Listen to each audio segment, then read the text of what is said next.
কি পরিমাণ কি অর্থ থাকলে জাকাত দিতে হবে, এই মাসালা যদি জানা না থাকে তাহলে তো দেখা যাবে কি জাকাত আদায় করবে না তো আসে।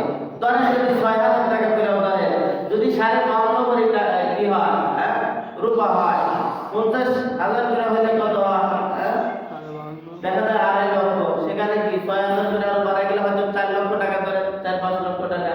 তো এই পরিমাণ ৫ লক্ষ টাকা যদি নিসাবি মাল হয়, এই পরিমাণ অর্থ যদি কারো নিকটে ১ বছর থাকে তাহলে ওই ব্যক্তির জন্যই কি করতে হবে, শতকরা ২.৫ টাকা জাকাত দিতে হবে। আর যেহেতু এটা রহমতের মাস, মাগফিরাতের মাস, নাজাতের মাস, সব অর্জনের মাস, অন্য অন্য মাসে জাকাত আদায় করলে যদি আপনি একটা ফরজ আদায় করার সমপরিমাণ সব পাইলেন, কিন্তু রমজান মাসে যদি কোনো ব্যক্তি এই জাকাত আদায় করে তাহলে ৭০টা জাকাত আদায় করলে যেই পরিমাণ সব পাওয়া যাবে ওই পরিমাণ সব আল্লাহ রাব্বুল আলামিন। এই কারণে আমাদের যাদের নিসাবের মাল থাকবে আমরা কি করব, এই মাহে রমজানে কি করব, আমরা জাকাত আদায় করব। আবার নিসাবের মাল যাদের থাকবে তাদের উপরে কি কিন্তু ফিতরাত ওয়াজিব হবে। কিন্তু ফিতরার ক্ষেত্রে আর হলো কি আপনার জাকাতের ক্ষেত্রে একটু ভিন্নতা আছে। যেমন আপনার ফিতরার ক্ষেত্রে হলো আপনার প্রয়োজনীয় আসবাব ছাড়াও যদি কোনো আসবাব রয়ে যায়, অর্থাৎ কি আপনার ঘরে কি ড্রেসিং টেবিল একটা দরকার, 2টা কিনে দিয়ে দিচ্ছেন, আপনার খাট একটা প্রয়োজন, 2টা কিনে দিয়ে দিচ্ছেন, ওটা প্রয়োজন নাই তারপরে কিনে রেখে দিচ্ছেন। কিন্তু ফিতরার ক্ষেত্রে এই মূল্যগুলো হিসাব করে যদি কারো নিকটে এই নিসাব পরিমাণ যদি মাল থাকে তাহলে ওই ব্যক্তির জন্য কি হবে, সদকায়ে ফিতর ওয়াজিব হবে।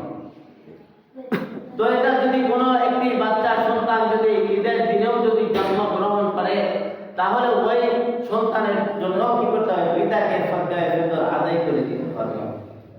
সদকায়ে ফিতরের সর্বনিম্ন যেটা ইসলামিক ফাউন্ডেশন থেকে যেটা নির্ধারণ করেছে, মূলত ১ কেজি ৬৫০ গ্রাম জব অথবা কি গমের মূল্য কি করা, সদকা করা।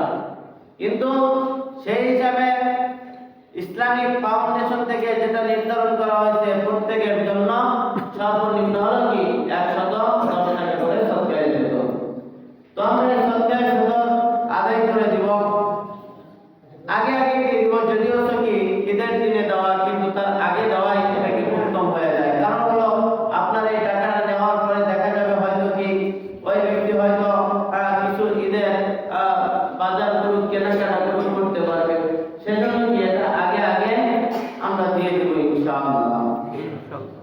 তো যে কথা বলতেছিলাম যে জাকাতের বিষয়টাও কি যে আমরা রমজানে দিলে ৭০ গুণ সওয়াব বেশি পেয়ে গেছি। এই কারণে যাদের উপর জাকাত